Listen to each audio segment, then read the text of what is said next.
Hey guys, welcome back, and today I'll be doing the next part for what if Tarble went to Earth with Goku, and last time we saw the end of the Android saga. Things went pretty much like canon, with Gohan unlocking the power of Super Saiyan 2 in the battle against Cell. However, there was never no Cell game, so the world was never notified about Cell's existence. The world enters a time of peace, and things there go a lot like normal, with the likes of Goku, Enma, Gohan, Hisame, and later Goten all training together. This leads to all the Saiyans becoming a lot stronger, with the likes of Goku, Enma, Gohan, Hisame all unlocking the Super Saiyan 2 form and mastering it during this time, with the likes of Goten also mastering the Super Saiyan 1 form. With this done, the group also have one new member to take into account. The Sun family get their newest member in Emma's second child, this being Fuyu, his second daughter, who was born right at the end of the 7 year time skip, so right now she is only a baby, and I don't have to cover her too much. Now, these aren't the only Saiyans on Earth. You see, over with Vegeta, the same prince has spent time training not only with himself, but also his child, Trunks. Vegeta soon learnt how to use the Super Saiyan 2 form himself and also masters it, whereas Trunks has been taught Super Saiyan but not how to master the form. And it's not neglect from Vegeta, it's more the fact that he doesn't have the patience to put up with this. Trunks and Vegeta are actually pretty close in this timeline, and in fact, Vegeta is pretty much going through the same arc as normal, with some minor changes being that Goku hasn't got such a big effect on him in this timeline. Now, Goten and Trunks still have their very close friendship in this timeline, but there is someone else Trunks is really close with, and this is the likes of Hisame. You see, Trunks and Hisame are really close with one another, thanks to the fact the two understand they are cousins, and Hisame feels bad for Trunks being an only child and not having anyone to really play with like she did with Gohan, other than when Goten goes to visit every now and again. So she would go see Trunks quite a bit, and the pair got pretty close thanks to this. And this also helped Vegeta in a way, as Hisame being around meant he got some training from a stronger person, being Hisame obviously, and it just led to the two also sort of connecting. Now, this being said, the two don't spend a lot of time with one another. After all, the likes of Enma and Vegeta still don't really talk to one another. Enma still has a massive grudge against Vegeta, and Vegeta doesn't care for his younger brother. And this just means that they don't spend too much time around one another. Now, with all of these small little details done, let's go to the end of the 7 year time skip. The likes of Gohan goes to high school like normal, however here he hasn't given up training completely. He has kept up with his training and is pretty strong compared to his canon counterpart. And he's also got another big change. Here he is joined by another person, this being Hisame. The girl has taken up studying a bit after spending so much time around her cousin Gohan. She picked it up and started studying a small bit with Gohan, which led to her wanting to try going to school, living a normal teenager's life. However, she isn't as smart as Gohan, is actually pretty airheaded, much more like Goku, weirdly. Now, she is smart and can answer questions and she can get by, and she managed to get into the school, and so she isn't, completely helpless, but she just isn't anywhere near Gohan's level. And another thing to note would be that she's in the year below Gohan, thanks to the fact she's a year younger than him.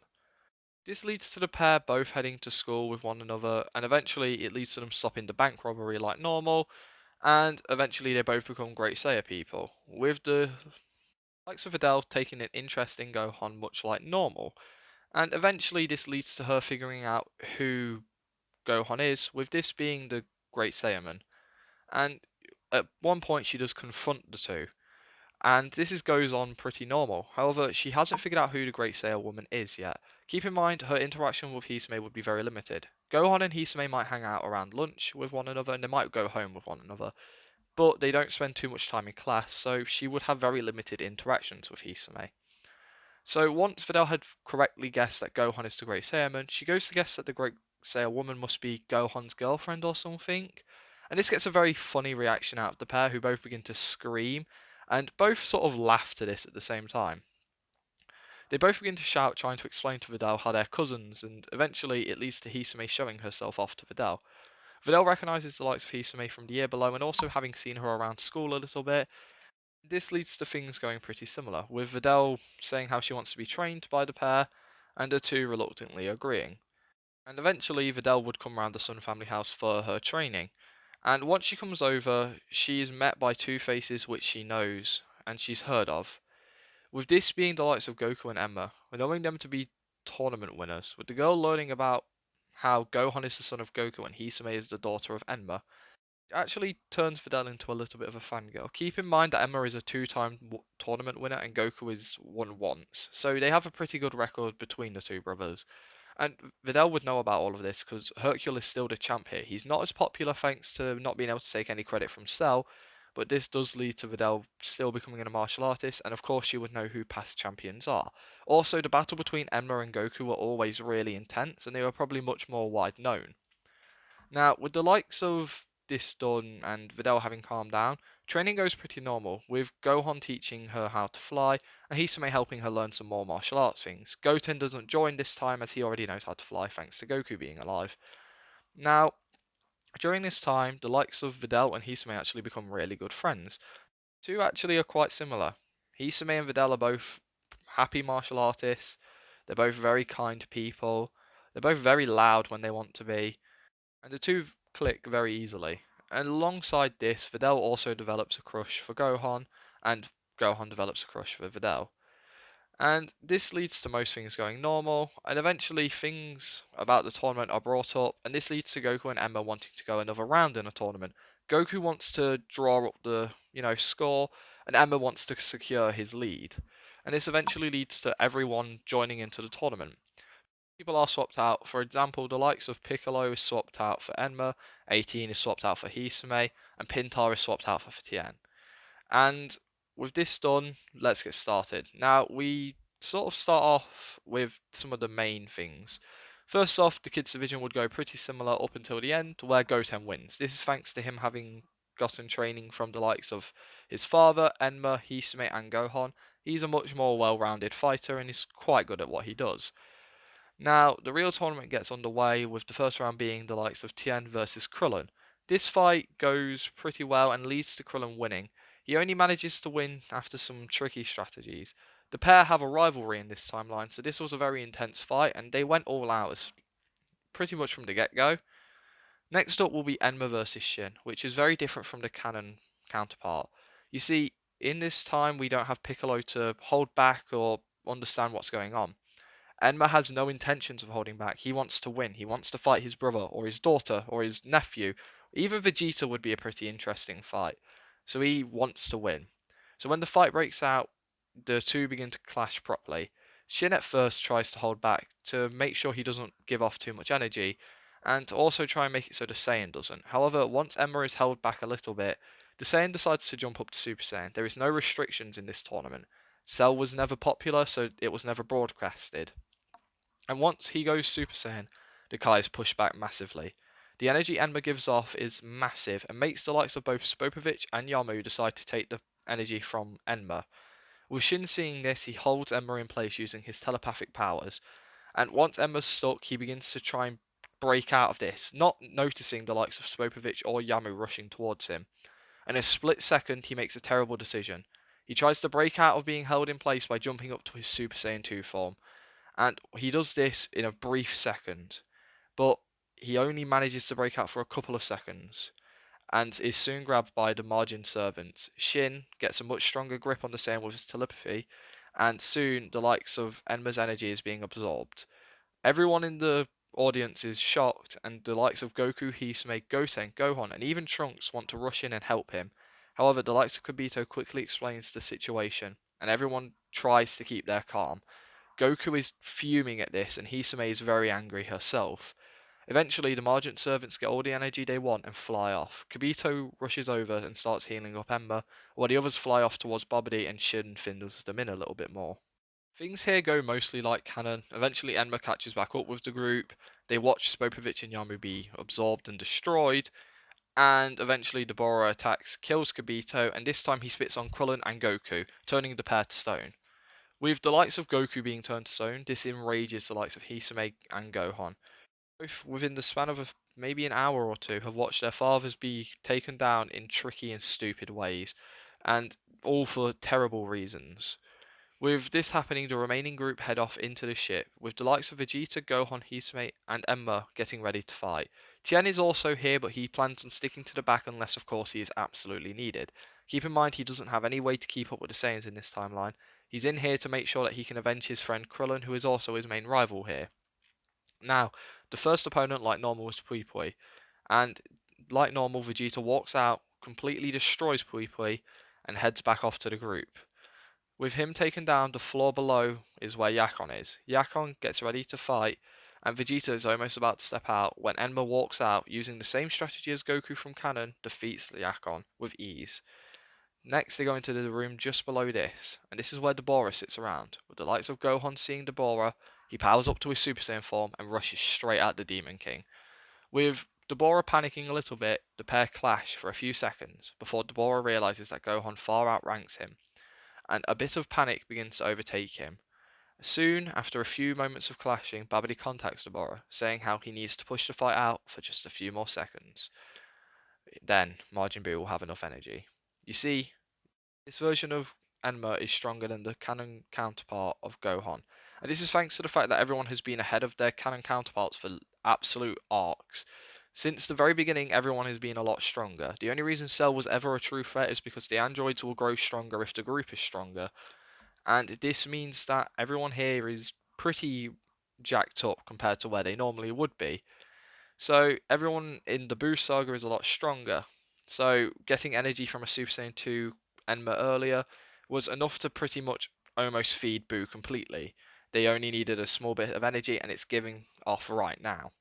With Dabura hearing this, he begins to fight 100% defense. He's just letting Gohan waste energy. Shin shouts this out, noticing this, and Gohan agrees.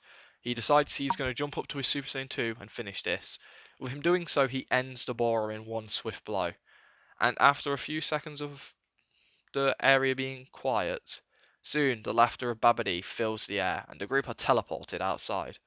With Shin seeing the egg of Buu across the battlefield to him, and steam slowly starting to pour out of the egg, he panics and tells the group what's in the egg and what's happening. With both Hisame and Gohan hearing this, the pair jump up to Super Saiyan 2, charge up a quick Kamehameha, and blast it off, hoping to do enough damage. It makes contact, and there is a massive explosion afterwards. The pair hope that was enough to destroy the monster inside it. However, when the power rises once more and peaks, the group realise that they have released a monster known as Buu. At first, all of them are a bit taken off guard by how Buu looks, especially Vegeta, who looks at Buu and sees him as a non-threat. However, after everyone senses his power, they realise this monster is far above them, and the look of panic in Shin's face makes Babidi laugh his head off. With Buu coming out, he looks around and tries to figure out who just attacked him. Babidi sees this and tells Buu that the group over there had just been trying to kill him. Buu doesn't like this, and he decides he's going to go have some fun with them. He begins to rush towards the group, with the likes of Emma and Vegeta also going into their Super Saiyan 2 form. Tien is also here, and he takes a fighting stance, but he's unsure of how he's going to be able to help. Soon, everyone begins to clash with Buu, and actually here they can hold their own against the Margin. This both shocks Babidi and Shin. However, they can't actually land any meaningful blows. They can hold him off, sure. This is thanks to the group being a lot stronger, but they can't actually leave any lasting attacks. Tien is even able to land a few decent hits, but not really be able to do much of importance. The best performing pair is Gohan and Hisame, who never really gave up their training, meaning that they are the strongest too. With the battle going on for a few moments, the group soon feel the power of Goku rise up massively, with Emma turning around to see his brother rushing in straight at the group in his Super Saiyan 2 form. With Emma seeing this, he also rushes alongside with Goku, and the pair begin to land synchronized hits on the margin, with Hisame and Gohan soon joining in, and while they're doing this they are landing good blows on Buu, and Buu actually takes a bit of damage here. Vegeta seeing this as an opportunity, he begins to charge up his final flash. He wants to do some good damage and maybe finish this battle, and alongside him Tien and Krillin both start charging up a Ki Koho, hoping to just be able to assist in any way. With everyone seeing this behind them, they decide they're going to hold off Buu for a few moments, and the four Saiyans are able to do this in their Super Saiyan 2 form with relative ease. Of course, Buu would land a good hit in or two every now and again, however, it means that when he hits someone, the others just cover them.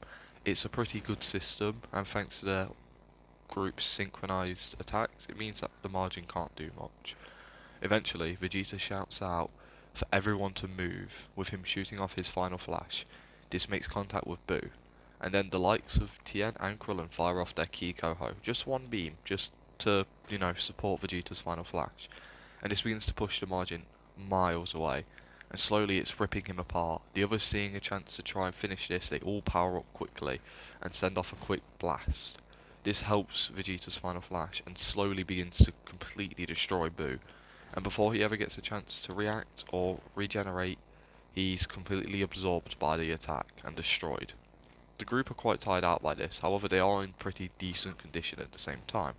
Then they all turn their attention towards Babidi, who panics and erects a shield around himself. With him hoping to live, the group begin to throw him around with no care, and soon kill him, with the Buu saga ending here.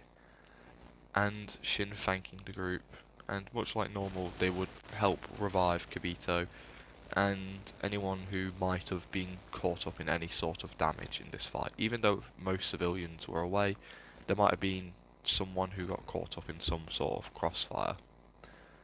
Now, with this done, Enma realises something about Vegeta. With him having realised the same prince has changed a lot, and feels quite bad for how he has kept his distance from Vegeta. With the group heading back to the tournament after reviving Kibito, they see that Hercule won it all, and they all head off back to Capsule Corp, and the group begin to celebrate their victory of saving the world once again. And everyone's a bit bummed out they didn't get to take part in the tournament properly. However, it's not something that bothers them too much. After all, the tournament other than themselves would have been really easy. So they're happy they at least saved the world. With the party getting underway, eventually Enma walks over to Vegeta. This shocks everyone. Even Vegeta is a bit taken off guard, with Enma going over to his blood brother and saying, "I might not have accepted you as family, and I might never see you as my brother, but you aren't the same heartless person who came to Earth all those years ago, and for that, I'm willing to see you as my friend." With Vegeta not showing it, but this makes him happy. His brother is at least accepting him. Even though it isn't in the way he wants, or the way he would care for, he's at least happy that he's now not seen as, an outcast at a minimum. And the pair spend a little bit of time talking, even though Vegeta does act how he normally would, and he does kind of, keep to himself a bit, and this does annoy Enma. He accepts it and gets to know his blood brother a bit better. The group then split off with the time skip happening. There is a lot to cover here, so first off let's begin by saying, like normal, Gohan and Videl gets married. However, something different happens from canon. The likes of Hisame starts dating Videl's friend, Sharpner. With the pair having met one day when Videl and Hisame were hanging out, the two hit it off, which has led to the pair starting to date, with Sharpner having found her to be a very interesting person. Thanks to her easygoing personality and the way she's strong and quite fiery, quite similar to Videl, he kind of found himself to like her quite fast. Alongside this, once he found out she was the Great Saiyaman, this helped his affection for her develop a lot more. Now, with these two not married, they're just dating at the moment, it means that Hisame and Gohan have dropped their training a decent amount. Not completely, as Hisame and Gohan do have this rivalry, and Hisame also has a rivalry with Adele, who has kept up her training a bit better, meaning that these three are at least training a little bit more consistently than Canon Gohan would be. But other than this, the likes of Goku and Emma would spend some of their time training with Vegeta. This would be their way to get to know the prince a bit better and understand what he knows. You see, with Vegeta here, he is going through the same character arc as he did in canon without the help of Goku or Emma. This is because he never fell behind massively. He always sort of kept up in power with them. He had Trunks, both future and present, to help him, and finally his niece Hisame spending a bit of time with him influenced him over the 7 years, helped a bit as well. Now, things other than that go pretty normal, with the Battle of Gods saga coming around. This saga mostly goes the same, with a few small changes. First off, the likes of Goku being on the boat when Beerus shows up, not on King Kai's planet. And this means that both Enma and Goku realise that there is something off with Vegeta when he starts being very careful around Beerus. And this does raise some red flags for a lot of the people on the boat. Eventually Goku and Emma would try to figure out what's going on, and soon the pair would learn that that is the god of destruction, and they would help things go a bit smoother with Vegeta, and make sure that Beerus doesn't get angry. And thanks to the lack of Buu, Beerus doesn't rage out, however after a while he would remember why he's here. And then he starts looking for the Super Saiyan God. All Saiyans present try to have a fight with Beerus, and all of them do a little bit better than their canon counterpart, but it's nothing major, just some small improvements here and there, thanks to them being a little bit stronger. And eventually the group would make a wish to learn about the God Ritual, they would perform it on Goku like normal, and there is not enough that is different in this timeline to say that this battle would go too differently. So this fight would end like normal, Beerus would show his interest in getting Whis to train the Saiyans, and for now this is where this story would end. And yeah, this is where I'm ending it for a few reasons. One, this is originally supposed to be a bit of a shorter part than it was, because, it can set off Super and finish off Z, so it worked out pretty decently. Also, I need some artwork done for a godly Enma, and some other bits need to be fine-tuned about Super anyway, so it's just, what I need to do. Also, sorry if I sound really energetic halfway through this and then I drop off, sound really tired. I just couldn't finish the recording in one shot, so I did half of it and then I came back the next day and I'm pretty tired, so I just don't have the energy in me to be hyper. But yeah, I can't think of anything else really to say here. I hope people enjoyed. I hope people love the art of Hisame. I adore it. It kind of got her personality in one. She's easygoing, quite nice. She can be fiery if needed to be, and she can fight if needed to be. So yeah, I quite like how it came out. And yeah, I don't really know what else to say here. I hope everyone has a great day or a good night, and hopefully I'll see you next time.